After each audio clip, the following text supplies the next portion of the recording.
Okay, Namaskaram, and welcome to Prabandhams and Stotrams, Sri Bhagavad dhyAna sOpAnam of Swami Desikan. We are doing the final part today. So we are going to do slokams 10, 11, and 12 and conclude this stotram today. And then next week we will start with a Divya Prabandham. So normally we will start by chanting the slokams that we have learned up to that point. So today, since we are going to finish the remaining 3 slokams, I thought it will be good to chant the whole sequence from beginning to end after I have taught those remaining 3 slokas. So I will defer the chanting to that point, but I will just start with just the Thaniyan. Shriman Venkatanatharya Kavitarkika Kesari Vedanta Charya Varyo Me Sannidhattam Sada Kriti. Okay, so let me go to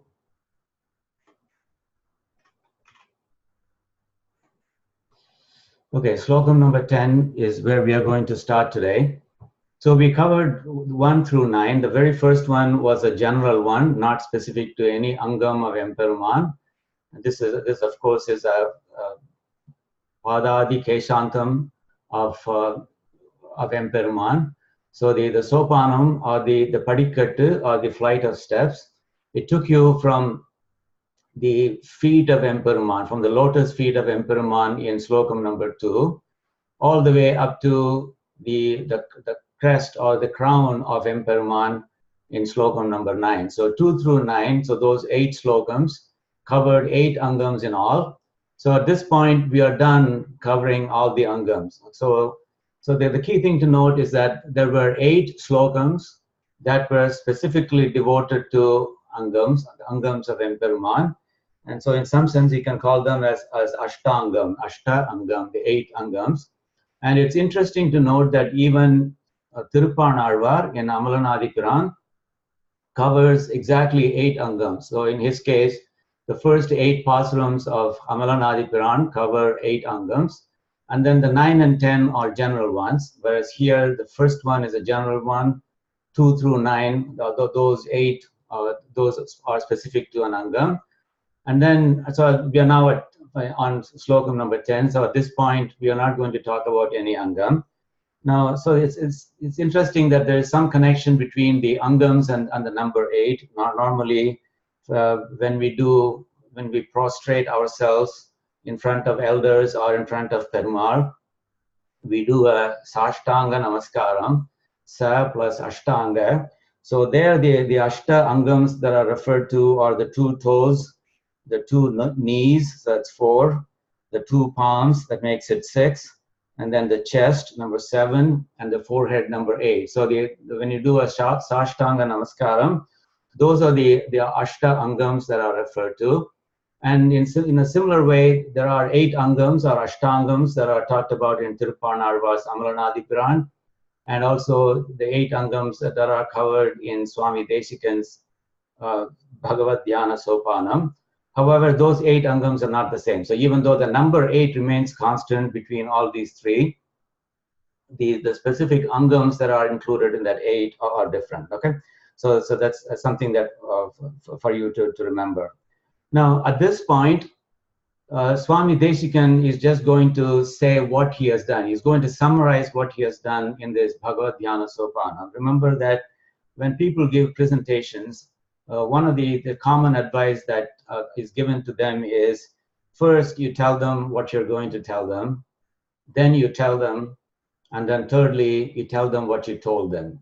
So we are now in that 3rd step. So Swami Desikan is going to tell you what he told you already. In other words, he's going to kind of to tell you what itinerary he went through in the process of the previous the slokam so far. Now, so he's going to say, I went to this angam, I went through that angam, etc. And at this point, your knowledge of Sanskrit should be probably good enough to recognize those specific angams that are referred to here. So remember that this is a summary of the itinerary that he has taken. And there are 2 angams that are referred to in each of these lines. So 4 lines times 2, that's 8 angams. So you will see a total of 8 angams. So see if we can recognize those 8 angams here. There's padam here. Okay, so that's feet. And then there's Jangham here. Jangham is what in English is known as shank, or what is known as the lower leg from the ankle to the knee. That's the second angam that he's referring to. And the third one is uru. Uru is the thigh. Uru, and the fourth one is nabhi, which is the navel. So you can recognize the fourth angam. Then vaksha. Vaksha is the tirumadu, or the holy chest. Okay, so that's the fifth one. And then bhujayo. So bhujayo refers to the arms. So that's the arms and shoulder. So that's the sixth angam here. And then vaktram. Vaktram is the face. Vaktram, vasana, mauli. And then final one is mauli. So mauli is the crest or the crown. Mauli is the crest or the crown. Okay, so those are the 8 angams. So he's going to say, I went to this angam, I spent some time on this angam, etc. Okay, so let's go through that. So the overall meaning is given here.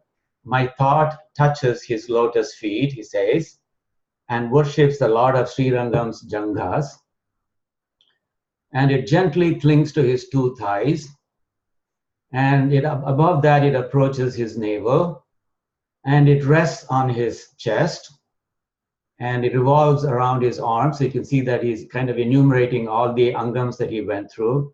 And what is he referring to? What is the subject for all of these verbs here? Remember, there are lots of verbs: touches, worships, clings, approaches, rests, revolves around, etc. The subject for all of these is this thought or intellect of mind. So pretend that is the subject that is at the beginning of this whole paragraph or the whole verse. And then finally he says, and it heartily drinks the splendor of his face and carries the memory of his crown and is lost in attachment to it. So do you notice that metaphor appearing here again? Yeah, and it heartily drinks the splendor of his face. So the metaphor of a flood of beauty is mentioned here as well. So he drinks that flood of beauty. Okay. So, but anyway, so this is the summary of this particular slokam. Now, notice that he uses several different verbs. So this whole paragraph is about a lot of angams and a lot of verbs, what he did at each angam. Now, so there's touching here, there's worshipping here, clinging here, approaching here, etc. So the question is, why touch here and worship here? Why not worship here and touch there, etc.? And that's something that has not been dissected by any of the Vyakhyanakartas. If this were a Divya Prabandham, you would have had a horde of Vyakhyanakartas descending on it. They will be dissecting every word, and they will tell you why this particular verb was used here. For example, if you take Tirupavai as an example, Tirupavai, Andal says, Narayanane Namakke Paretirvan in one place, and then Kuraivandramillada Govinda in another place. Now, why does she use Narayana in one place? Why does she use Govinda in another place? Couldn't she have interchanged them, etc.? So you could ask questions like that. And of course, somebody who is not terribly informed might say, well, maybe because those are the exact names that suited the meter of the poetry there. But then Vyakhyanakartas never accept that as a satisfactory answer, because in their mind, the poets are good enough as poets to use the perfect word. So if they're not going to compromise it by choosing the less than perfect word just because it fit the meter at that point. But anyway, the bottom line is, so you might find an explanation in Tirupavai for the specific names that were used, but unfortunately you won't find an explanation for why the specific verb is used here, but that's okay. Okay, so we will still enjoy this verse. Okay, so let's try to go through the slokam word by word. Padam bhojam sprushati. So that's the first thing he says. Sprushati means to touch. You remember the word sparsham? Sparsham means touch. Sparsham, sprushati. So that they are related. Sparsham, sprushati. So he says that padam bhojam, the lotus feet, I touch. Actually, like I said, the subject for this whole thing is Mamikeyam Manisha. Mamika means my, Iyam means this, Manisha means thought or intellect. So that would be this thought or intellect of mine does all of these things. So that is the subject for this whole verse, for this whole slokam. First of all, what does it do? Padam bhojam sprushati. So it touches the lotus feet. And then bhajate, you know that bhajati, that sounds like bhajan. So it worships Ranganathasya Jangam. Ranganathanuடைய ஜங்காவினை நான் வணங்குகிறது. Bhajate Ranganathasya Jangam. So that asya refers to the possessive form of that noun, Ranganatha. Ranganatha is the Lord of Sri Rangam. Ranganathasya is his Jangam. Okay, so it worships the Janga of the Lord of Sri Rangam. And then Uru Dvandve Vilagati Shanai. Now Uru is the thighs, Dvandve is two, so the two thighs. Vilagati means it clings, and Shanai means gently. So the Uru Dvandve, the two thighs, it clings to gently. Okay, Uru Dvandve Vilagati Shanai. And then it is Urdhvam Abhyeti Nabhim. Now Urdhvam, so it's supposed to mean, Abhyeti means approaches, Nabhim means the navel, Urdhvam means above. So it's supposed to mean, then it approaches the navel above. Okay, now where have you come across the word Urdhvam before? Well, if you are familiar with Purusha Suktam, for example, the Shanti mantram of Purusha Suktam contains this word, Urdhvam jigatu bheshajam.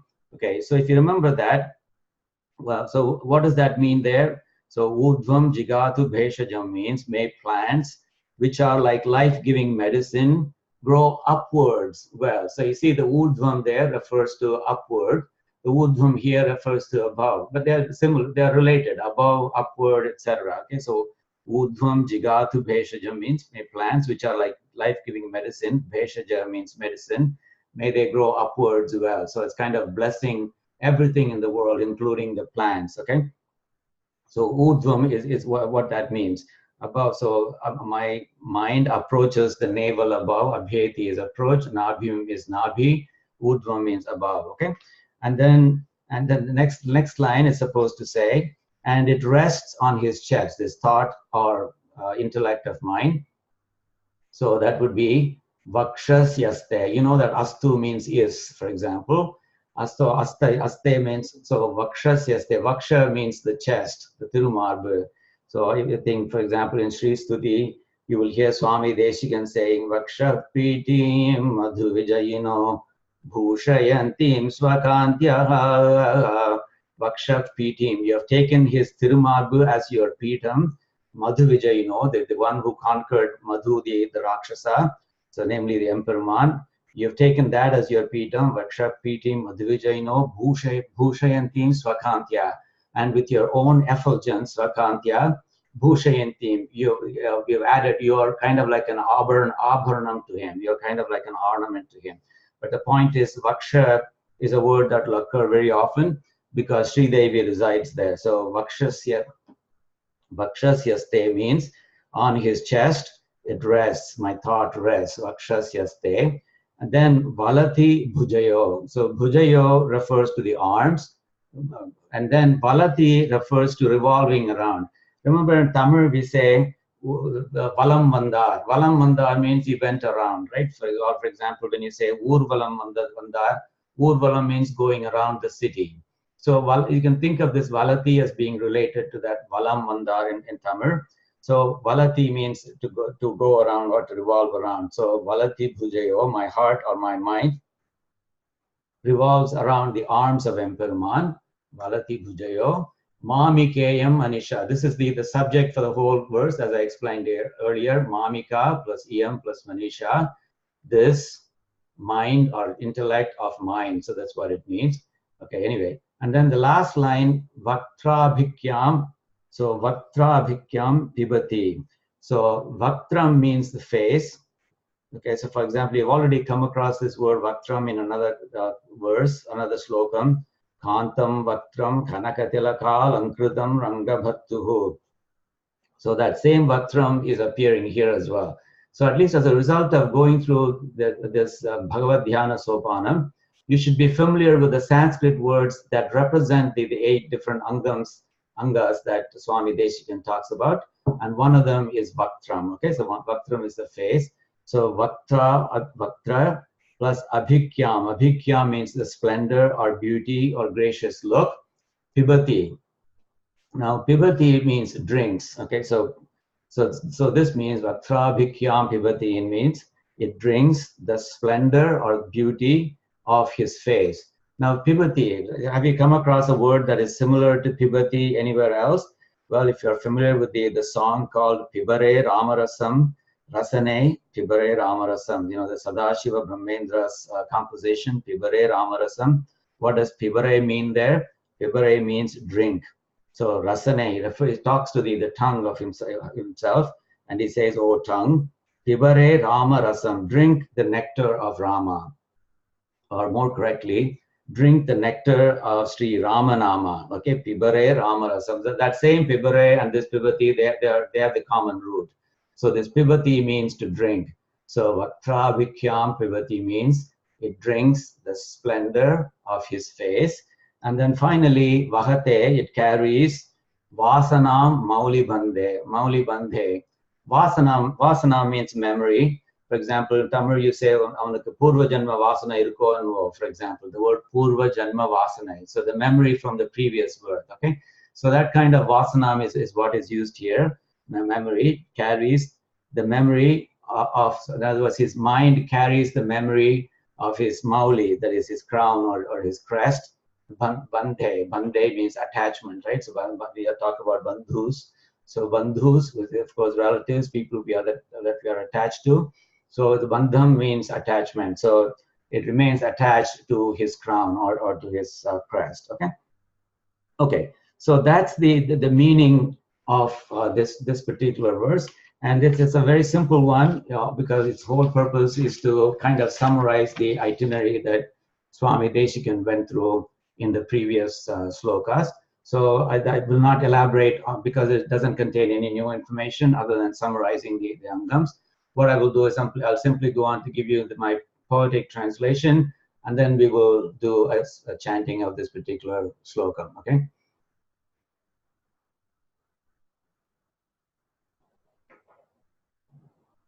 Okay. So my one moment. Yes. So here is the poetic version.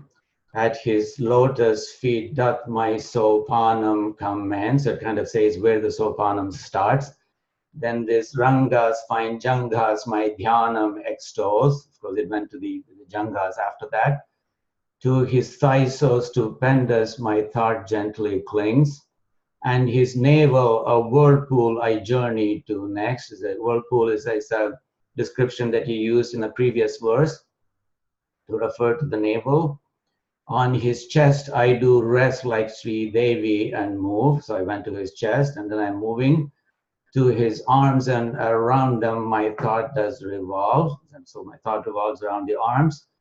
From his face pours his beauty, a flood that I drink. So this is the metaphor of a flood of beauty. And then to his crown and his glory, I'm hopelessly bound. Okay, so he finishes off by saying, I went to the crown, and I cannot detach myself from my memory of that crown. Okay, okay. So let's just chant it. So I'll chant, and then you can. When I chant the second time, you will chant it with me, and then when we are done with the whole verse, then we will chant the whole verse together. Okay. Padam bhojam sprushati bhaj. I'm sorry. Let me start again. Padam bhojam sprushati bhajate. Okay. Padam bhojam sprushati bhajate.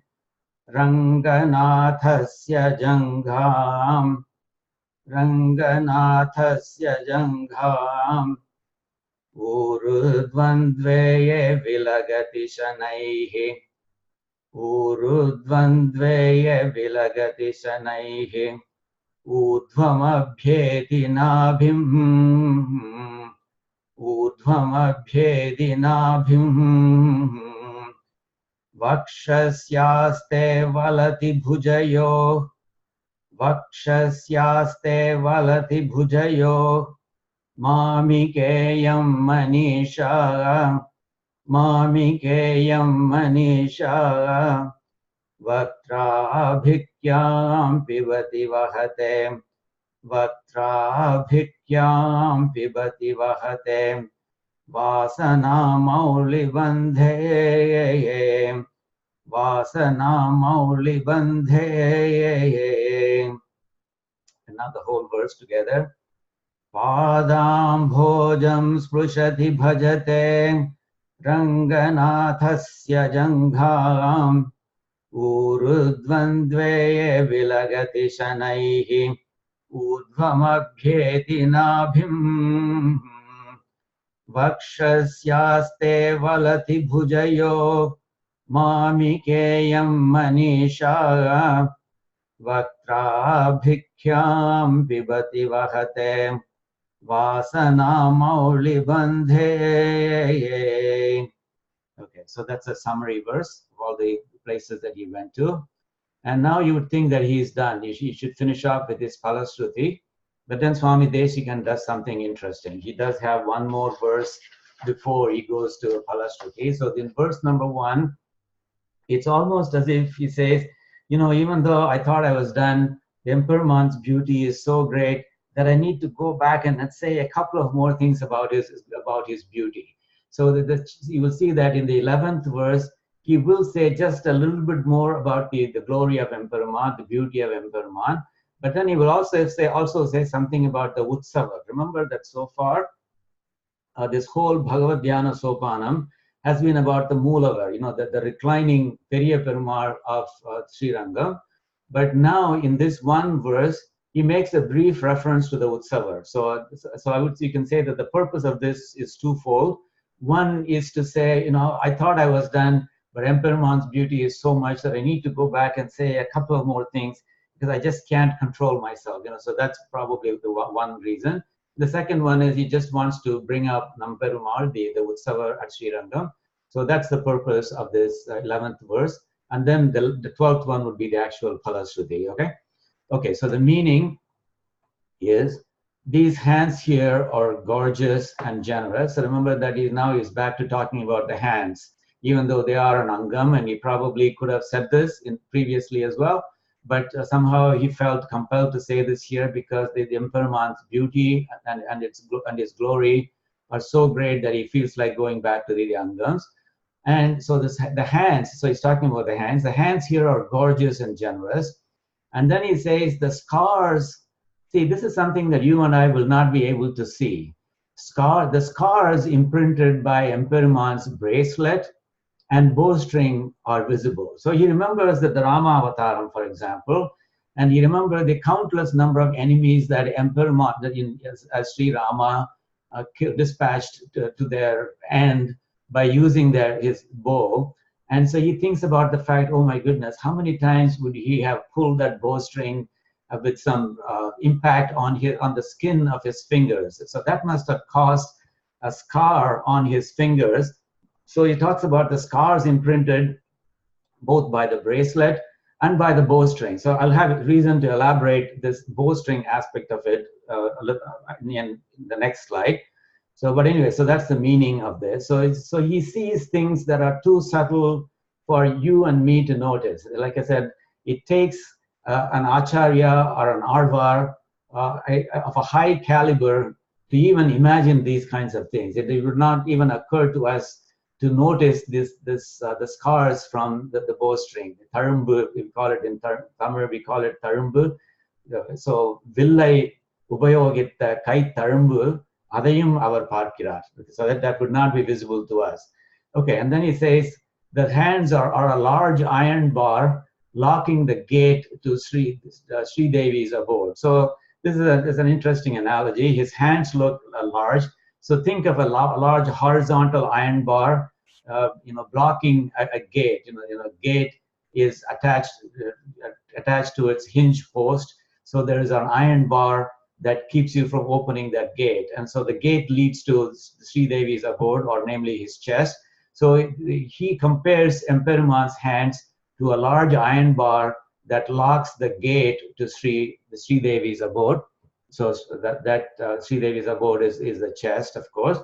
And then he says the weapons offering protection to the Bhagavatas, that those are also seen on his hands. You know, the Panchayuda Stotram, Panchayudams that are famous. He sees them as well in his hands. And then he goes on to say the Moolavar.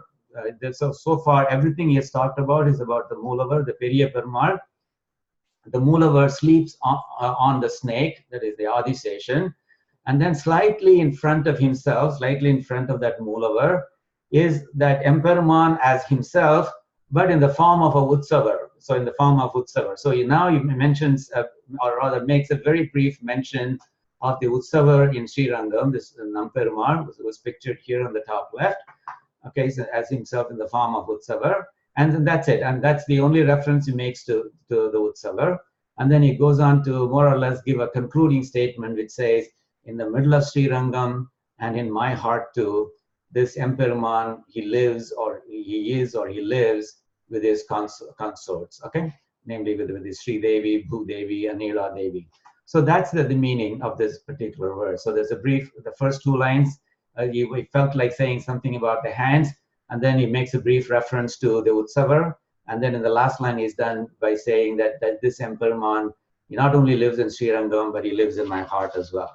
Okay, so let's go on to describe or to cover this verse one word by word. So it says, Kanto Darair Ayamiha Bhujai Kankana Jya Kinankai. Okay, so Kanta means beautiful. So he's talking about the hand. It's supposed to mean these hands are generous, gorgeous, and generous. They're very beautiful and generous. So the word Kanta means beautiful. You know, Kanta can also mean stages, you know, the shine, etc. So Kanta is beautiful, shiny, effulgent, etc. So all those good things that indicate beauty. So Kanta is beautiful. Kanta Udarai. So Udarai means generous. And then Ayam Iha. Ayam means this. Iha means here. And Bhujai means hands. So he says here. So here, these hands, they are beautiful, Kanta and Udarai. Okay. So now we came across the word Udarai previously as well. Previously, we had this phrase Swagato Dara Netram. Swagata plus Udara Netram. Swagata means welcoming. So the Netram is the eye. So previously, when he was talking about the face, he said the Emperuman's eyes were both welcoming and generous. Swagato Dara, he said, which is Swagata plus Udara, welcoming plus generous. That same Udara is used here as well. So it's Kanta plus Udara, that's what Kanto Udara here. And I think I explained last week when I was talking about that Udara. So you should just think of the Tamil word Udari. Udari is even though it's used as a negative word, it's an extreme form of generosity. So which is bad for human beings, but good for Emperuman because he has infinite resources. So he can never be an Udari. So, but this basic idea is the same. Udari, Udarai, they both mean basically generous in some sense. Okay. So his hands are generous and they are gorgeous as well. Kanta means gorgeous or beautiful. Okay. And then Kankana Ja Kinankai. So that breaks up as Kankana. Kankana means bangle or bracelet. Jya means the bowstring. So bowstring. And the Kinankai breaks up into Kirna plus Ankai. Kirna means scar, and Ankai means stamped or marked. So essentially saying that a scar is marked or stamped on his hands from the Kankanam or the bracelet, and the Jya means the bowstring. Okay. Now, so I will talk about this in detail. So this is one way of indicating, at least the part that deals with the scar from the bowstring. It's one way of indicating empathy with Emperuman. So he kind of feels for Emperuman about all the trouble he went through in, say, his Rama Avataram, for example. How many Rakshasas he killed. I will talk about that in detail. Yes, he killed thousands of Rakshasas. even before he went to Lanka for his war. For example, when he fought Kara and Dushana, for example, they also had an army of 14,000 Rakshasas, and he dealt with all of those 14,000 people just by himself. Lakshmana was taking care of Sita Devi. So with his single, the weapon, which was the bow that he had, but just imagine, to kill 14,000 people, how many times would he have had to engage that bowstring, and how much strain it must have caused on his fingertips. So that's the kind of empathy that Swami Desikan is going through when he describes this. Now, though the verse itself is not emotional enough to go into that level of feeling, because this is more of a dhyAnam, but the underlying emotion is that of empathy. And I'll talk about this empathy in great detail on the next slide, okay? So, Kankana Jyakinankai, it simply means that the scars imprinted by the bracelet and bowstring are visible. And then the next line, Lakshmi Dhamna Prutula Parigai. Okay, what does that mean? It's supposed to mean the hands are large iron bar locking the gate to Sri's abode, okay? So Sri Devi, Lakshmi is Sri Devi here. Now Dhamnaha, now Dhaman means abode. So Lakshmi Dhamnaha, so it's talking about the abode of Sri Devi or Lakshmi, which is his chest. And Prutula means large. And then this Parigha means iron bar for locking a gate. So he's kind of, this is the poet in him coming up with an analogy. So his hands that are huge, they look like a parigay, the iron bar, not just any iron bar, Prutula parigay. It's a large iron bar that is guarding the entrance to the abode of Lakshmi. Abode is the Dhaman here, and then Lakshmi. So Lakshmi is abode. So his hands are like a large iron bar, which is used as a latch, if you will, guarding, keeping that gate closed and protecting the Sri Devi from people with evil intentions, for example. So that's how he perceives Emperor's hands as. And then Lakshita Bhiti Heti, that is supposed to mean weapons offering protection are also seen on his hands. Now, so for example, Heti means weapon. This is Abhiti. You know that Bhiti means fear. Abhiti means lack of fear or protection. And then Lakshita means it's seen. So the weapons offering protection, they are also seen in his 5 hands. And here, of course, he's referring to the Panchayudam. Panchayudam Endiya Parandamanallavan, Avanuடைய 5 ஆயுதங்களையும் அவனுடைய கைகளில் பார்க்கின்றார். So he sees all those 5 weapons in his hands, and so he is mentioning that as well. So these are for the protection of the Bhagavatas from all the evil forces as well. So I think another recurring theme, apart from the flood of beauty, is that the Emperor always has the welfare of Bhagavatas in his mind. Okay, so that when I summarize, you will see all the places, or at least many of the places, where that theme is also used in a recurring fashion as well. Okay, and then the next line, Agre Kinchit Bhujaga Shayana Swatmanaiv Atmanas San. So this is the line in which he is supposed to make a reference to the Utsavar.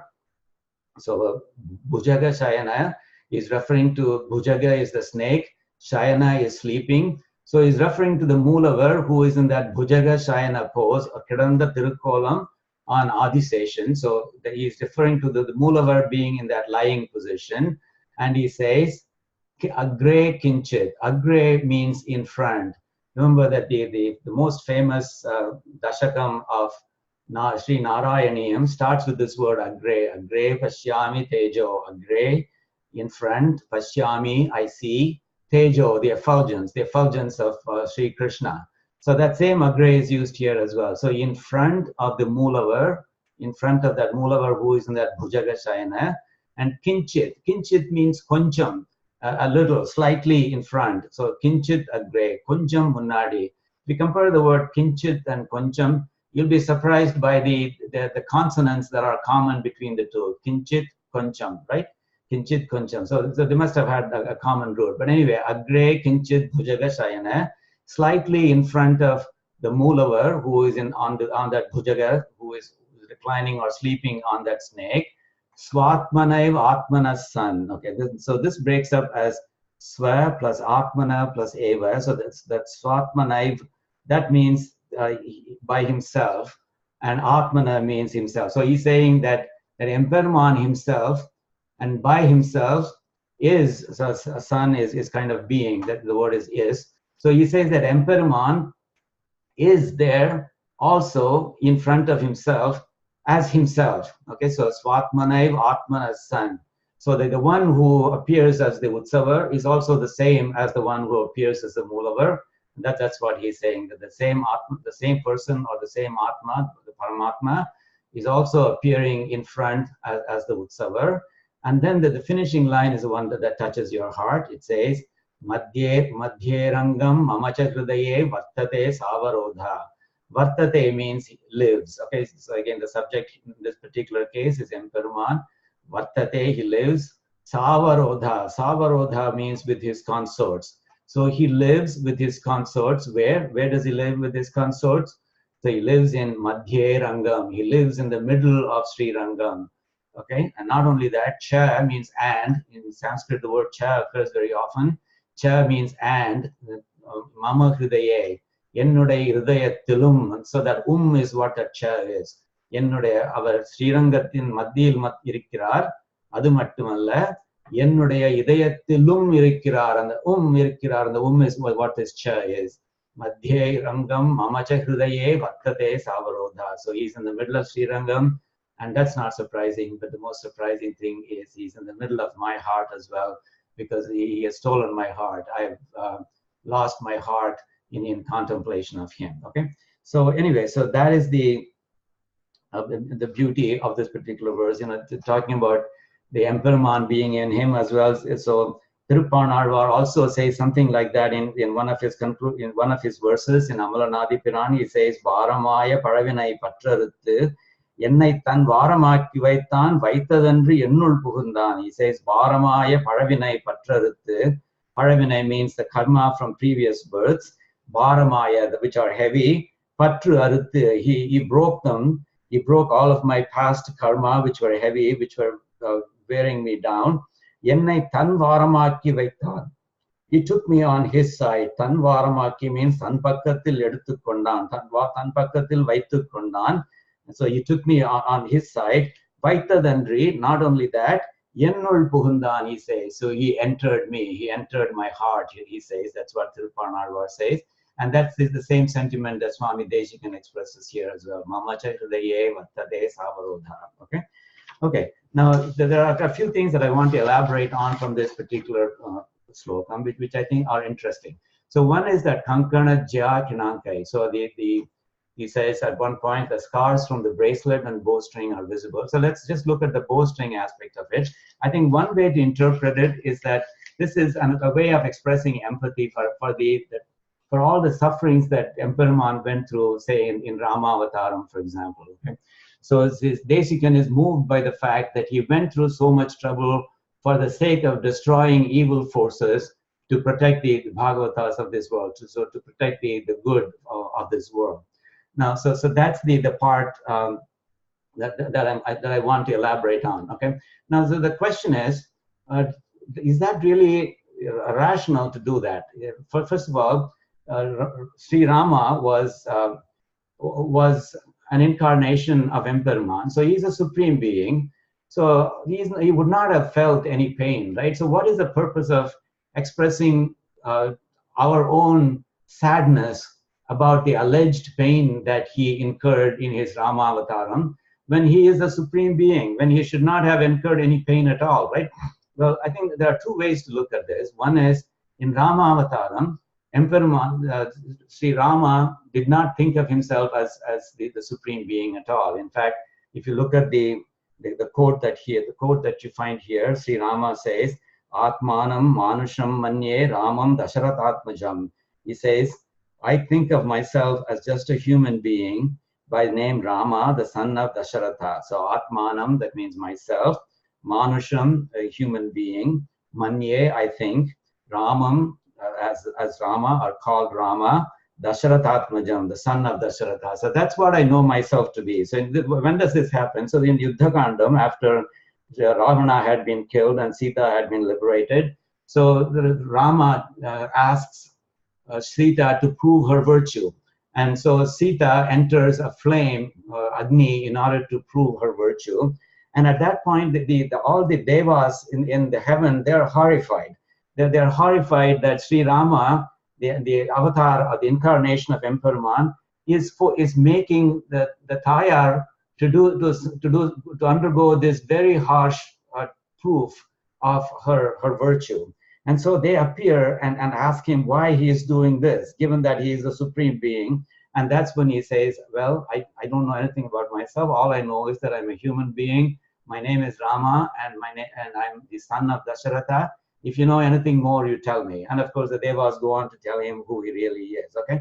So the point is that to the extent that he did not know that he was a supreme being, so he probably felt all the pain and the pleasure that human beings feel as well. Okay, so that's one reason. In fact, that is what happened. You know, when Sita was missing, for example, when Sita had been abducted, Rama went, and asking every tree, oh, Ashoka tree, did you see Sita? Oh, this tree, did you see Sita? Oh, palm tree, did you see Sita, etc. So he was talking like a man who had lost his rational thinking. So in that sense, he was every bit like a human being, every bit like you and me. So in that sense, it is appropriate to express empathy for the pain that he went through. Okay, so that's one way to look at it. And the other way to look at it is, look at why empathy is justified here, is that whenever you love someone, then along with love comes empathy as well. You know, when I was in college, for example, every time I went home after semester, my party would say, oh, ni yadachi poiteda, she would say, and then she would say, oh, ni karthu poiteda, for example. So in other words, you've lost some weight and you've also become darker. And I would protest and I would tell my party, na yetneve karupu na, how can I become darker? I was already black, I would say. How can I become darker? But the point is, when you have love for someone, you pick up on minute things that nobody else can then pick up on. So, and even if they are not true, in fact, one of the famous things that Mark Twain said was, he used to say, after he was grown up and old, he used to say, I had a much better memory in my younger days. I used to remember events very well, whether they happened or not. So, that's what he used to say. So in that sense, whether you really lost any weight or not, or whether you really became darker or not, your party picked up on that. And so that's because she has a lot of vatsalyam. She has a lot of love toward you. And that love automatically magnifies even the smallest delta, smallest differences into big concerns. And that's exactly what my grandmother was expressing as well.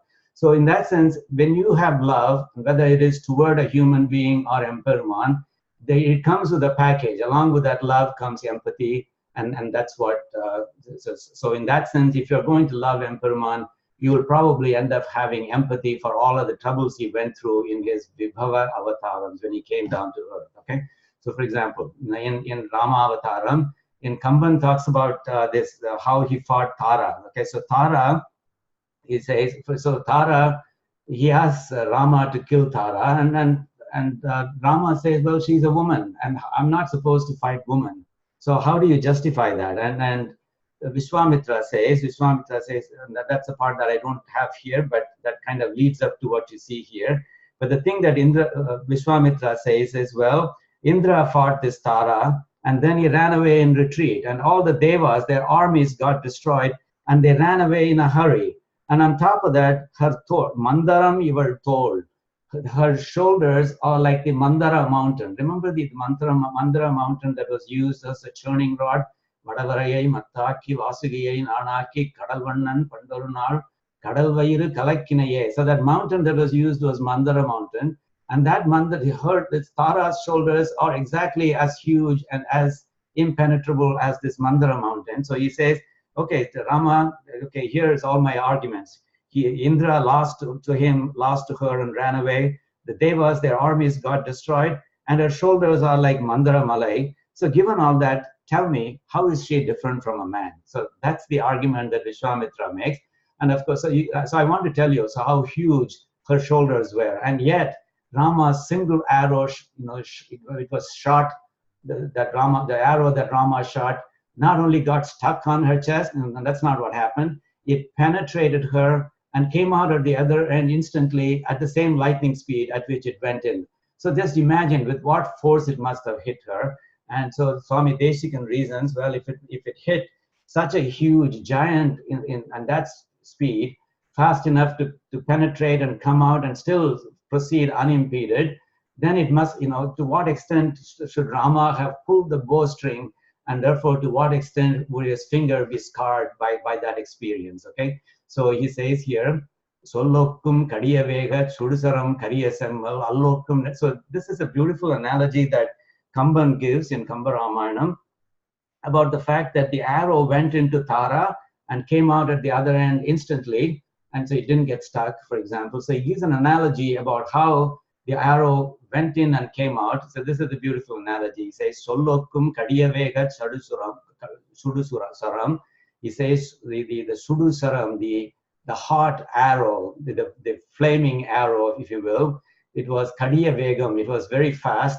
How fast was it? Well, it was like the Sollokkum. It was like the curse of rishis. So he says, Kamban says that the arrow was as fast as the curse of rishis. When a rishi curses someone, no matter how far away that someone is, he's going to feel it immediately. So just like that, the arrow went from here to there in a hurry. So that's one of the analogies, but there's the more interesting analogy that comes later. Kariya Semmal. Kariya Semmal refers to the dark, handsome one called Sri Rama.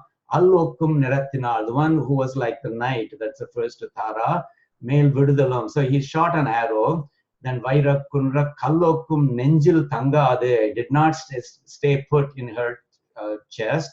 Kallokkum Nenjil Tangade. Appuram Karandu. Appuram means Marubakkam, that is from her back. Karandru. Kalla Pullarku Nallorsum the Purulana poetry. See, this is a beautiful analogy. He says, Kalla Pullarku. So to the uneducated, ignorant ones, Nallor Sonna Porul. If good people give a good piece of advice to ignorant, uneducated people, what will happen? They will take it in one ear and it'll come out the other ear, right?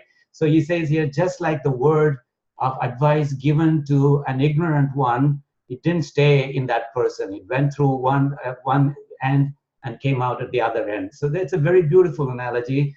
Just like that word, this arrow of Sri Rama also came out of Tara's back. It was shot into her chest and it came out of her back. It didn't stay, it didn't get lodged in her at all.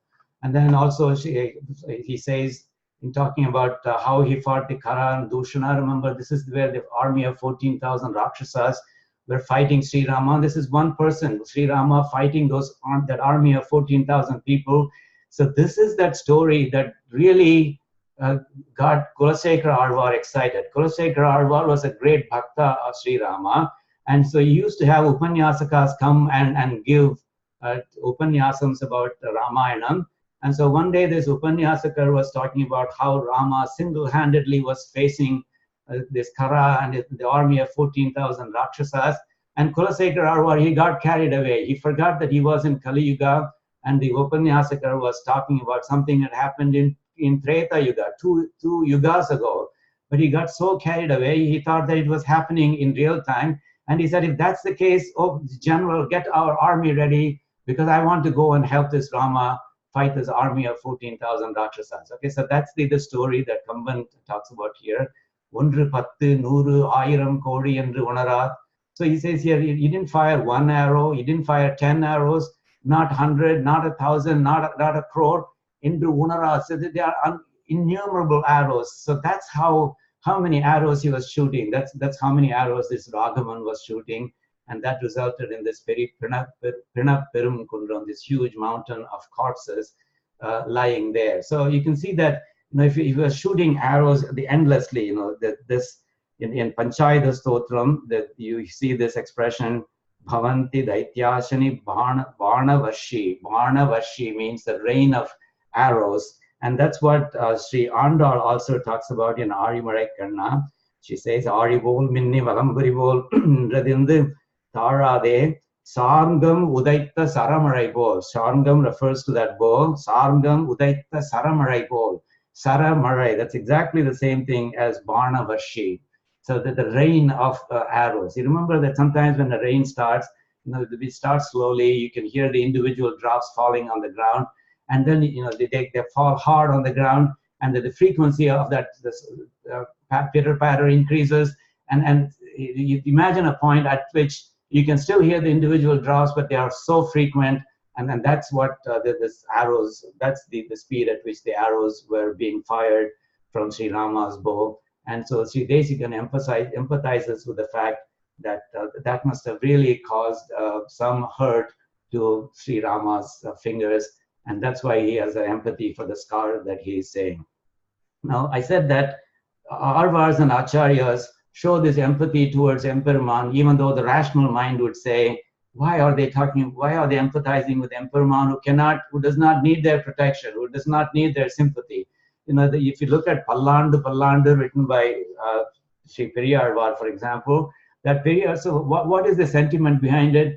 He's blessing Emperor because he sees Emperor out there, and he's so beautiful that he had just received an award from the Pandya king, and he's coming in a procession. Emperor came to see him, so he was on the Garuda, and so Periyarvar sees Emperor, and he says, oh my goodness, he's so beautiful, and everybody is going to see him, and then the drishti eye is going to fall, the evil eye is going to fall on him. So almost as a way of undoing that drishti, he sings it, Pallandu, Pallandu, may you live forever, etc. Pallandu, Pallandu. But you see, the rational mind may not be able to explain it, but then when you consider the fact that he's a Bhagavata with love for Emperor, and love is inextricably intertwined with empathy, then you can understand this very easily, okay?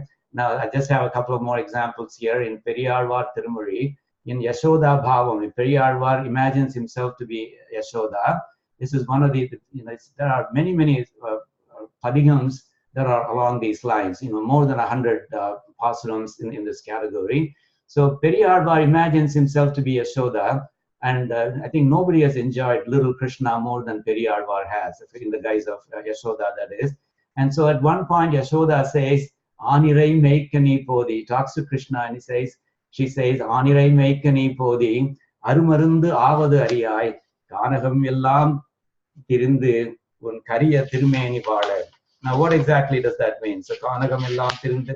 So she says, Anirai Meikani Podi. She says, you are busy doing mundane things like going after the cattle and overseeing them graze. Anirai means cattle. Anirai Meikani Podi, Nipo right? Arumarundu. But you see, that's not your overarching purpose in this avataram. She says, Arumarundu avadu ariya. You don't seem to know that you are the medicine. Medicine for what? Well, that you are the medicine for samsara sagaram, for the cycle of births and rebirths. That is your raison d'etre, if you will, oh Krishna, not going after the cattle and watching them graze, etc. That is not the overarching purpose for which you came down on this earth. You see this Yashoda that Periyarvar imagines himself to be, that Yashoda knows that Krishna is the supreme being. In fact, she knows enough about what is going to happen in the future as well, because it's Periyarvar in Kali Yugam talking about something that happened in Dwapara Yugam, right? So in that sense, he has that the foresight as well to know what is going to happen as well. But in any case, that's the interesting part about that Yashoda Bhavam. This mother knows that her son is the supreme being, and you will see a mixture of both of her feelings. At one time, this Yashoda will feel that Krishna is a fragile little baby that needs all the protection that Yashoda can give. And in the next moment, she will talk about little Krishna as if he is the supreme being who offers protection to the whole world. So that dichotomy, that paradox is very beautiful when you see it in the form of Periyarvar Tirumuri. And then she says here, Kanagam Yellam Tirindu Un Kariya Tirumeni Vada. So you see, you are wandering all over the forest. Kanagam Yellam Tirindu Un Kariya Tirumeni Vada. So your black, your dark complexioned body, Tirumeni, is getting darker still. See, that's what my party told me as well, right? Of course, the thing that is in common is that there is love. Yashoda had love for Krishna, the same way my party had love for me, right? And that's why she was able to pick up on even the minutest changes in your complexion, for example. It's the indication of love, and love is inextricably intertwined with empathy. So that empathy is what you see here.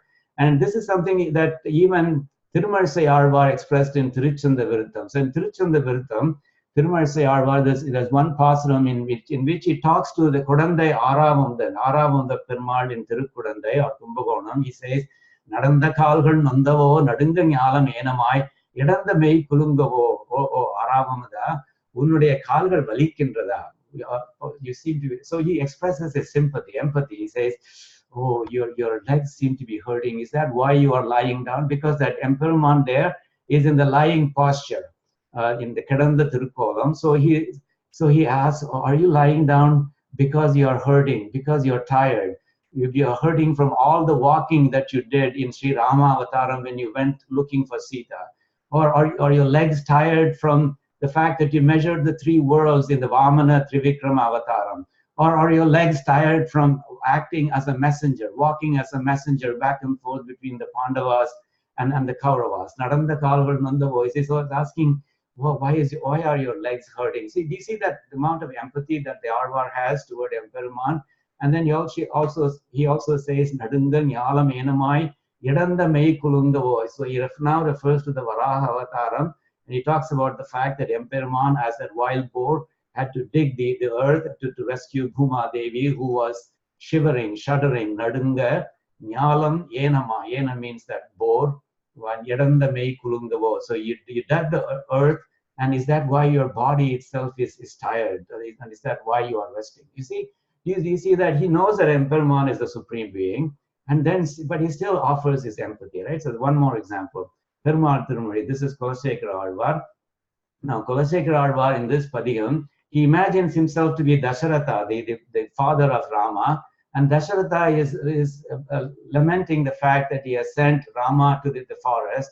And he says, so this Dasharatha is lamenting, even though Rama is not in front of him. He talks as if Rama is there. He says, Mellane mel muntu indrai. You used to sleep on the plush royal mattress, Mel Anai, the soft mattress, mel muntu indrai.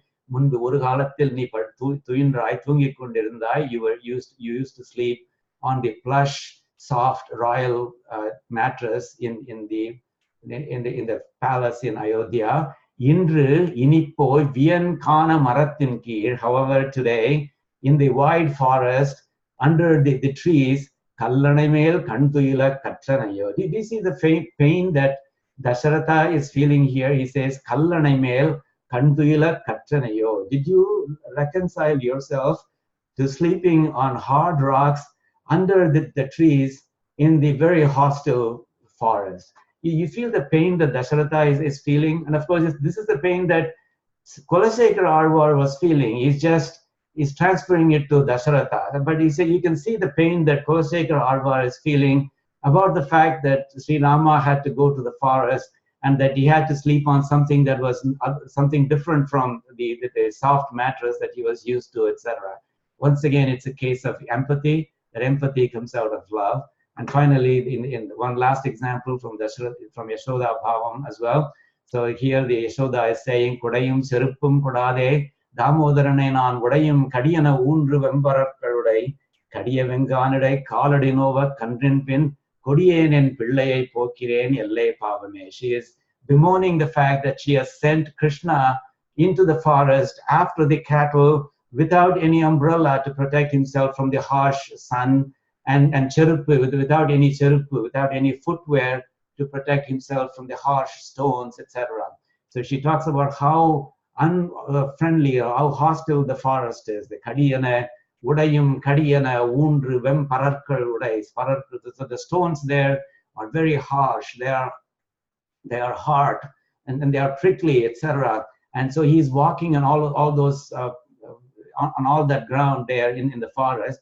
That the truth is that's exactly what all the other the cowherds from Ayapadi are doing as well. So in that sense, this is not something new to them, but still the fact that she's the mother and therefore she has that love, she's able to feel the pain, whether it's real or imagined. She says, Kadiya Venganadai Kaladi Nova, Kandrin Pin, that is Kandrin Pin, behind the calves and the cows, Kaladi Nova, with his feet hurting, Kodiyen, she's referring to herself as the wicked one, Kodiyen and Pillayai Pokinen. I sent my son after this cattle, Yelle Pavame. You know, why did I do such a wicked thing? Okay, so she says, yet I sent him to that harsh forest behind the calves and the cows. Oh, heartless me! Why did I do such a wicked thing? Okay, but anyway, so all of this is to show that when you have love for Emperman, you will also have empathy for Emperman, though it might seem like a misplaced one, though it might seem like the Emperman does not really need your sympathy because he's capable of taking care of himself. Okay, okay. And now I'm moving on to a slightly different line from that same verse, which is about Madhya Rangam Amacharudaye Vattate Savaroda. So he lives along with his consorts in the middle of Sri Rangam. Not only that, in Mama Hrudaye as well, in my heart as well. So there's a pasuram from Poigai Alvar's Mudal Thiruvantadi, which also expresses that fact. He talks to his own heart or mind. He says, Ulankandai Nalnanje. Oh, he exists, oh my good mind. Uttaman Yendrum Ulankandai, that Uttaman, that unselfish one, he does live. And where does he live? Ulluvar Ullattu Ulankandai. He lives in the heart of people who think of him. Ulludal means to think. So Ulluvar Ullattu Ulankandai. Those who think of him, he does live in their heart. Vellatil Ullanum Venkadattu Meyanum Ullattil Ullan Endruor. Yes, he lives in Vellam. Vellam is the Parkadal, that massive body of water, that ocean of milk. Yes, he lives in that ocean of milk. Venkadattu Meyanum. Yes, he lives in Thiruvengadam. But most importantly, oh good mind, he lives in you. He lives in you, my heart, that is. Okay, so that's the part that Swami Desikan is also saying here, that he lives in my heart as well. Okay, and then the Kanto Dharai Ayamiha Bhujai, he talks about how generous he is. Of course, in talking about human beings, there are lots of poems about how generous they've been, that they are. For example, there's a song about how Karnan was very generous. And it's still a beautiful song. Nanit Sivandana Madarar Kangal. The women's eyes became red from blushing, turned red from blushing.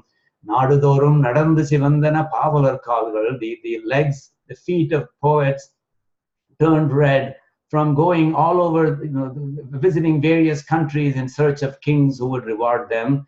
And then this is the most beautiful analogy. Narporulai Tedi Sivandadu Jnaniyar Ninjam. The heart of yogis, it turned red too. How come? How does it turn red? Or why did it turn red? Because it kept wandering, looking for that supreme being, looking for that ultimate truth. So if the poet's feet can turn red from walking, and this is they wander, this is also walking, this is also wandering, except that this is a wandering of the mind, looking for the fundamental truth, and therefore their heart turned red as well. And then Dinam Goduthu Teindhu Sivandadu Irukarame, the two hands of Karna, because he kept giving and giving and giving, his hands turned red as well. Well, certainly if a human being can be that generous, Emperman is at least that generous, and in fact even more. The word Audaryam is one of Emperman's Kalyana Gunas. Audaryam refers to generosity. So for example, the Jatayu Moksham in Sri Ramayana, he not only gave moksham to Jatayu, he also did the final rites for Jatayu after Jatayu died. You remember that that's something that he had not done for his own father. He had not done the final rites for Dasharatha, but yet he did the final rites for Jatayu, and it sent him to moksham. And then, anyways, and even Thirumarsai Alvar in Tiruchandaviltam talks about his generosity. He talks about how, according to rumors, according to the grapevine he has heard, Emperman has granted moksham to two people who in his mind don't deserve moksham. One of them is Sishupalan, who kept abusing him, cursing him. Vaidaninnai Vallava Parittavarkum. That refers to Sishupalan. And then the next one refers to Vali. Maril Por Seidaninnai Setradil Vandavarkum. The Vali who fought you and then died in that battle. So people say that those two got moksham from you. And so given that, you should treat all the mistakes that I make as good. But the point is that he was generous enough to give moksham to Sishupalan and Vali. and that of course talks to his Audaryam as well. Okay, and then finally with regard to this one here, the Lakshita Bhiti Heti. So this is talking about Lakshita, that is seen. Bhiti Heti, the weapons that offer protection are seen. Of course, he's referring to the Panchaidangal.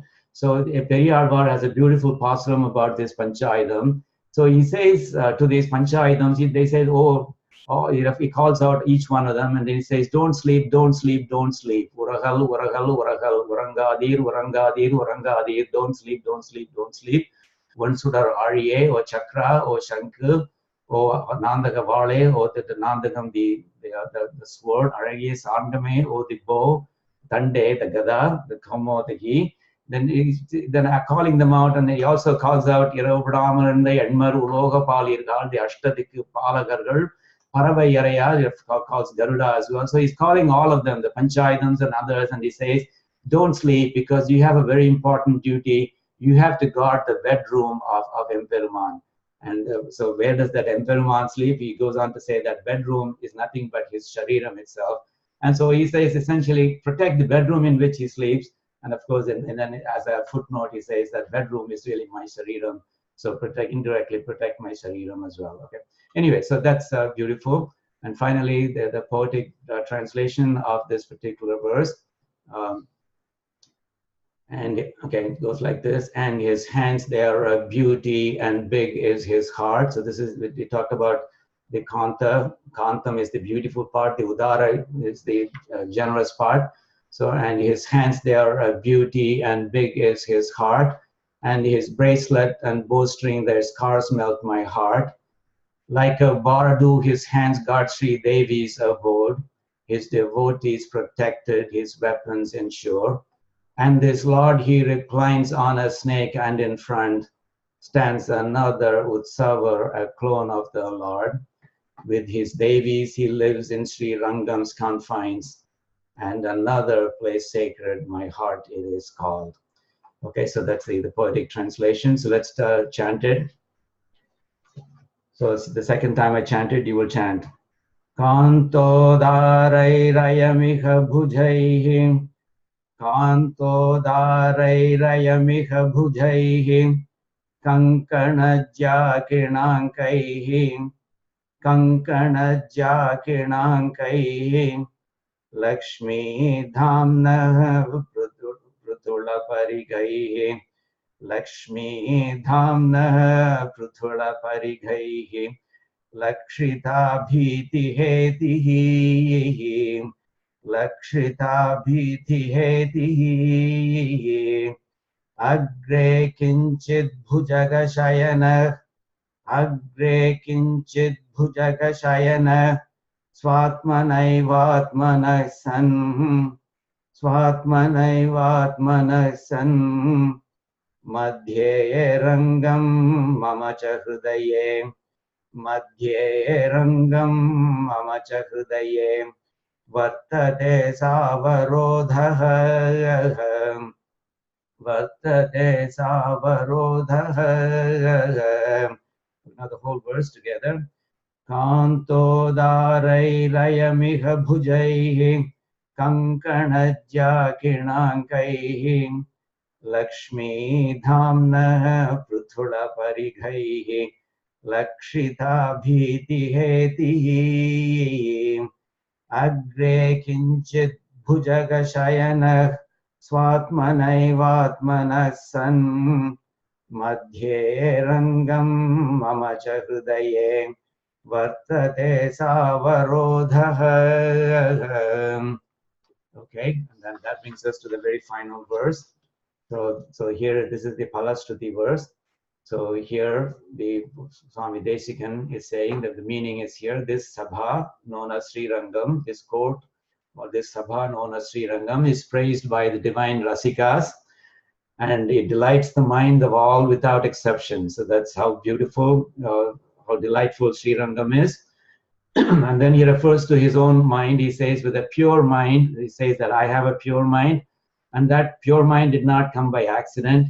It was given to me by the acharyas. That is, as a service, they gave him a pure mind, he says. So with a pure mind, gained by the Acharya's service. So he's not talking about the service that he did to the Acharyas.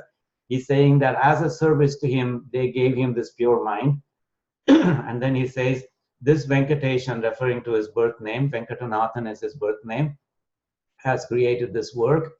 And then he says, to one desiring to ascend to the state of the focused yogis' minds or intellect without difficulty, may this bhagavad dhyAna sOpAnam grant unshakable, firm bhakti. Remember that this is a dhyanam, and to that extent, that yogi's mind, he imagines that is the destination, that is the goal that people would want, the people who read his slokas would want. And so he says, to one desiring to ascend to the state of the focused yogi's minds or intellect without difficulty, may this bhagavad dhyAna sOpAnam grant them unshakable and firm bhakti. Okay, so here's the word by word meaning. Rangasthane rasika mahite. Okay, so Ranga Asthanam. Asthanam is, you've heard the word Asthana Vidwan. So Asthana means the court or the sabha. So Rangasthane, in the sabha of the Sri Rangam, in the court of Sri Rangam, Rasika Mahite. So Rasika of course are Rasikas, or Bhagavatas if you will, Rasikas of Emperuman. And the Mahite refers to, that Mahima refers to greatness. So here Mahite refers to being praised as being great. So he says that the Rasikas or the devotees or Bhagavatas, they praise Emperuman and in this sabha or court called Sri Rangam, Ranjita Shesha Chitte. So Ranjita means charming. Now Ashesha, Ranjita plus Ashesha Chitte. Now normally in Sri Vaishnavism, Shesha refers to the servant, Sheshi refers to the master. Normally Emperuman is considered the Sheshi, and we, the Bhagavatas, are all considered as Shesha. Now, but Shesha also means remainder, that is what remains.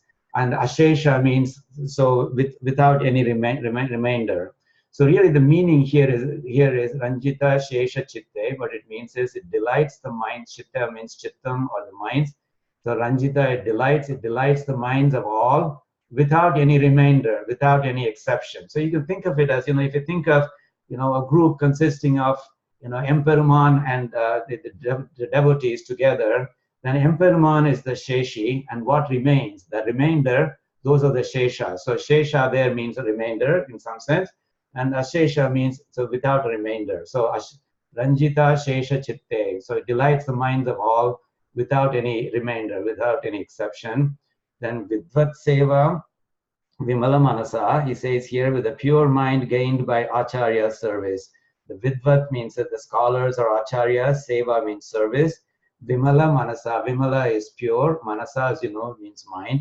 With a pure mind gained by the service provided by the Acharyas as a service to me.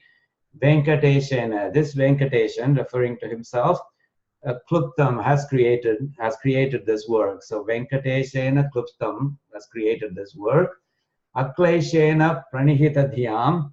So Akleshena Pranihita Dhyam Arurukshor Avastam. So okay. So Aruruksha means one desiring to ascend, one who wants to raise. So to that state. Avastam means a state. So sometimes in Tamil, you may hear people say, so that avasthai, that state. Why do you want this state? Why do you want to be in that situation? So that avastha is the state or situation, if you will, state, condition, or situation. So those who want to rise to that situation, what situation is he referring to? Pranihita dhyam.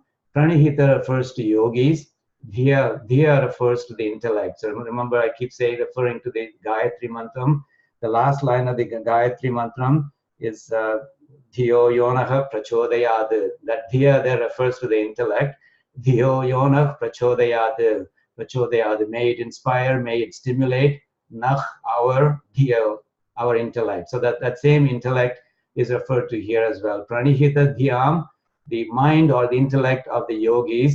akleshena, without any difficulty. So those who want to rise to that state or situation of the yogi's intellect, yogi's minds, that is that serene, that serenity of the calmness of the yogi's mind, akleshena. And normally that's difficult, but he says akleshena, without any difficulty. So those who want to do that without any difficulty, to them, let this bhagavad dhyana sopanam, may it give you that unshakable, firm bhakti. He says here, bhaktim gardham dishatu bhagavad dhyana sopanam etat. Etat means this. So etat bhagavad dhyana sopanam. So this bhagavad dhyana sopanam, dishatu. Remember that in Tamil we say disha to refer to direction. So the direction or point to a direction, that's what dishatu means. So may it show you the way to, may it point you in the direction of bhakti, but not just any ordinary bhakti. It's gardham. Gardham refers to firm, unshakable. Remember that we came across this word even earlier when we was talking about Emperor's face. Remember that the line was Svante gardham mama vilagati swagatodara netram. That gardham and this gardham are the same. Okay, bhaktim gardham dishatu bhagavad dhyana sopanam etat. This bhagavad dhyana sopanam, may it show you, may it point you to bhakti that is firm and unshakable, firm and unshakable. So that's the meaning of this. So, okay, and then the poetic translation of this Sri Rangam, that kshetram the bhaktas extol, with delight fills all minds, no exception to note. With a mind that's so pure, the acharyas endowed, hath this bard Venkatation, this grantham composed. If desiring a yogi's mind focus serene, it's a goal that's so lofty to get there with ease. This sOpAnam of dhyanam of Ranga recited will deliver a bhakti abiding and firm. Okay, let's do some chanting. Rangasthane rasika mahite, Rangasthane rasika mahite, Ranjita shesha chitte, Ranjita shesha chitte, Vidvat seva vimala manasa, Vidvat seva vimala manasa, Venkateshena kluptam, Venkateshena kluptam, Akleshena pranihita dhyam, Akleshena pranihita dhyam, Arurukshoravastham, Arurukshoravastham, Bhaktim gadham dishatu bhagavad, Bhaktim gadham dishatu bhagavad, dhyana sopanam etat, dhyana sopanam etat. Now the whole verse together. Rangasthane rasika mahite, Ranjita shesha chitte, Vidvat seva vimala manasa, Venkateshena kluptam, Akleshena pranihita dhyam, Arurukshoravastham, Bhaktim gadham dishatu bhagavad, dhyana sopanam etat. So that brings us to the end of the Bhagavad Dhyana Sopanam. So I just want to summarize the key messages from this stotram. We have spent something like 5 weeks or so, 5 or 6 weeks on this. So it's good to summarize what we have learned. So the messages that I would like you to take away are the following. There are 4 things. One is that Emperor is a flood of beauty. So that's a metaphor that occurs over and over again as a refrain in this Bhagavad Dhyana Sopanam. And so that's something that I want you to take away. To talk about that briefly. And then love implies empathy. So even if it is love directed toward Emperor, who you might think might not need empathy from a mortal like us, but love implies empathy. It's an inseparable part of that package. Empathy is an inseparable part of that package. So in that sense, it is fine to feel empathy for Emperman. In fact, doing that will kind of put us in the same league as Arvars and Acharyas.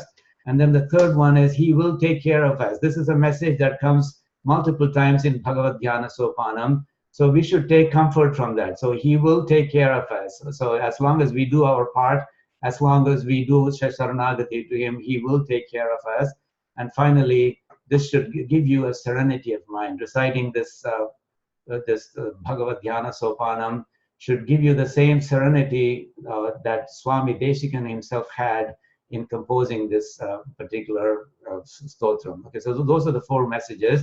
And the fact that the Emperman is a flood of beauty, I think, like I've said at the beginning, by way of introduction, I think other Arvars and Acharyas have also made this point multiple times. For example, Tiruppan Arvar says, Kolamamani Aramam Muttuttamamam Mudivillādoril Neelameni Ayyo Niraikondadan Nenjinaya. It's a very beautiful phrase. Mudivillādoril. அவனுடைய எழிலுக்கு அவனுடைய அழகுக்கு முடிவு என்பதே கிடையாது. There is no such thing as an end for his beauty. That's what Tiruppan Arvar says. கோலமாமணியாரமும் முத்துத்தாமமும் முடிவில்லாதோரெழில் நீலமேனி. His blue Tirumeni as beauty that is endless. And of course, even in Tiruvaimuri, Sri Nammarvar as Parankushanayaki, she feuds with the elderly ladies in the family who are questioning why she loves a man, this Emperman of Tirukkurungudi. And she says, Enganeyo, Annai Mirgal, Ennai Munivadu Neer. So, Annai Mirgal, oh respected ladies, Enganeyo, Ennai Munivadu Neer. Why are you getting upset with me? And she says, Nangal Kola Tirukkurungudi Nambiyai Naan Kandapin. This Kola Tirukkurungudi, this handsome Tirukkurungudi Nambi, after I saw him, Shanginodum, Nemiyodum, Tamarai Kangalodum, Shanganivai Undinodum. I saw him with his Shanku, with his chakram, with his lotus eyes, and with his coral lips, etc. How can I not fall in love with him? You tell me. Undinodum Selhindradan en Nanjame. She says, my heart has already left with him, with his Shanku, with his chakram, with his Tamarai Kangal, with his Shanganivai, with his coral lips, etc. How can you fault me for falling in love with such a beautiful person? So that part, that Emperman is a flood of beauty, that there's no reason to argue that point. But Swami Desikan, there are many, many places in which he talks about that. Sabhipraya smitavikasitam, purposeful smile bloomed. Swagato dara netram, welcoming, generous kataksham. Kupya choli, vachana kutilai, kuntalai. So in other words, the Emperman's hair is curled and as crooked as the words of angry Chora ladies, for example, and so on. So there are many other things. But the flood of beauty metaphor appears multiple times. Kanti Lila Kalachim, his Jangha is a vessel for capturing his splendid beauty. Then Lavanya Ugha, that is talking about his thighs, is the flood streams of beauty. And then it's talking about his navel is a Ramyavatta. It's a beautiful whirlpool. In that flood, whirlpools are of course, it's logical that they would form. And one of those, that whirlpool is in fact what his navel is. And then finally he says, Vatrabhikyam pibati. It drinks the splendor of his face, because his face is a flood of beauty, and I drink that beauty, that flood of beauty. And the second message, love implies empathy. So don't start thinking about it rationally. When you do feel sorry for Sri Rama's difficulties in Rama Avataram, for example, because it is fine for your love to include empathy as well, even if that love is directed toward Emperman. In fact, it is very natural. And he will take care of us. For example, Swami Desikan mentions this fact over and over again. Chintaratnam sulabham ehana siddhi mokshanurupam. He says here, Chintaratnam is a Chintamani, sulabham, easily, iha, here, nah, for all of us, siddhi, he will give us success in this life. Siddhi means success.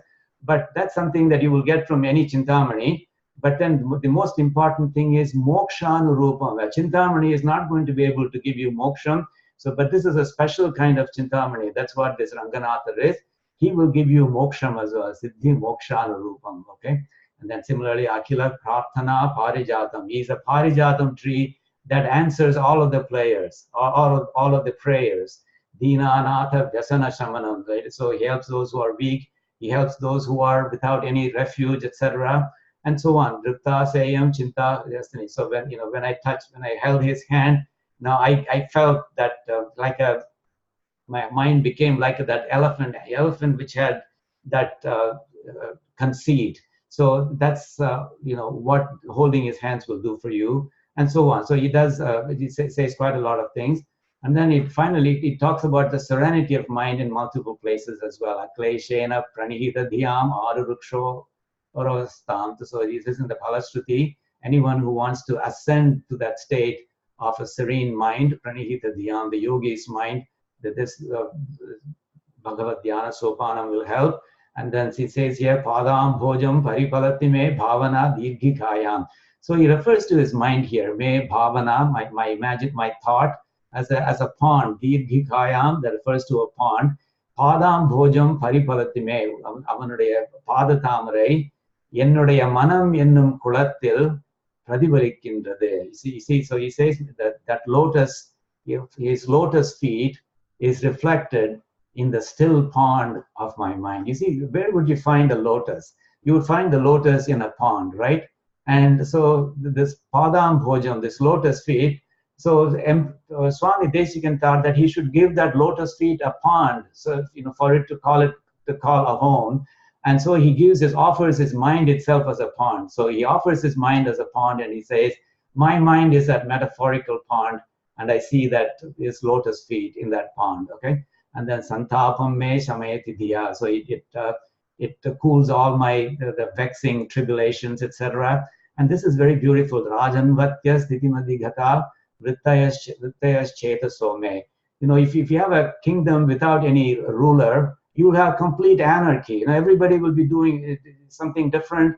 Everybody will pull the country in different directions. You can see that in countries where there are no effective rulers, for example. But once you have an effective ruler, then the subjects are all well controlled. Then they all operate as one synchronized whole.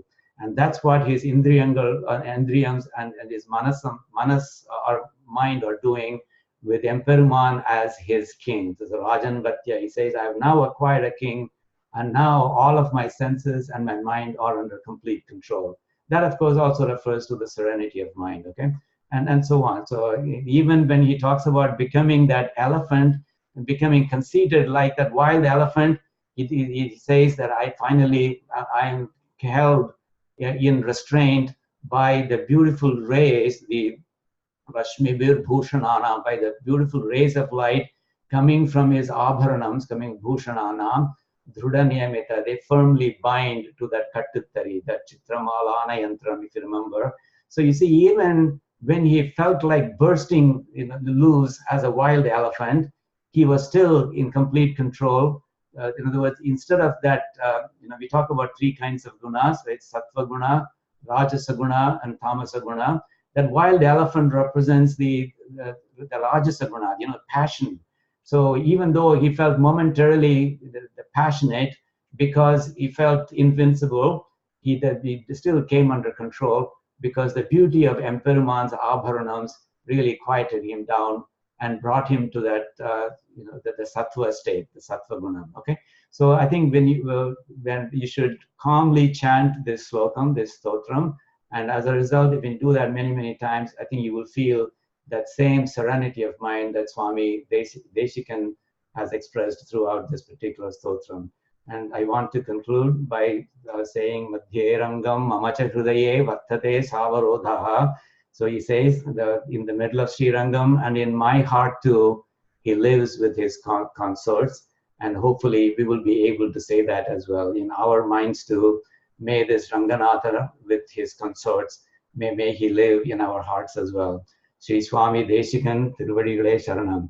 Now today I won't have the time to chant the full stotram. I would leave that as an exercise for you. The chanting video is already posted, and we will have some various chanting sessions in which we will take care of that as well. We will do the chanting together as well, so forgive me for not having the time to chant this whole stotram. It's a very beautiful stotram, especially with the ragam. When you recite it in that ragam, then it's very pleasing to the heart. And it's very quieting. It stills you, And that's exactly the feeling that Swami Desikan hopes that you want to achieve. Okay? So Sri Swami Desikan Tiruvadigalai Sharanam. I want to conclude by reciting the concluding Taniyan. You can chant it along with me. Kavita Arpika Simhaya Kalyana Gunashaline Srimate Venkateshaya Vedanta Gurave Namaha. I haven't explained the meaning formally, but it's very easy to understand. Kavi Tarkika Simhaya. Simha means lion. He's a lion of Kavis, poets. He's a lion of Tarkam, the reasoning from the Vedas. So that's what Tarkam means. So he was the lion. He's a lion of poets. He's the lion of philosophers or logicians who reason from the Vedas. And remember, in the beginning Taniyan, he refers to the Kesari, right? Instead of Simha, the word used there is Kesari. Sriman Venkatanatharya Kavita Kesari, Kavita Kesari. So instead of Kesari, you have Simhaya. But other than that, the thought expressed is the same. Kalyana Gunashaline. Kalyana Guna means auspicious qualities. He is blessed with auspicious qualities. Srimate, that glorious. Venkateshaya. The Venkateshaya refers to himself. That's the birth name. Remember that even when he in the Palashruti refers to himself as Venkateshan, Vidvat Seva Vimalamanasa Venkateshena Kluptam. That's what he says in the Palashruti. So that's the name that with which he's referred to here. The glorious Sri Venkatesha, the preceptor of Vedanta. That's what Vedanta Gurave means. Namaha, I pay my obeisance to him. Okay. So Kavidharkika Simhaya Kalyana Gunashaline Srimate Venkateshaya Vedanta Gurave Namaha. Okay, so Sri Swami Desikan Tiruvadigalai Sharanam. So with that, I conclude bhagavad dhyAna sOpAnam, and thank you very much for your patience. I'm just going to turn off the recording.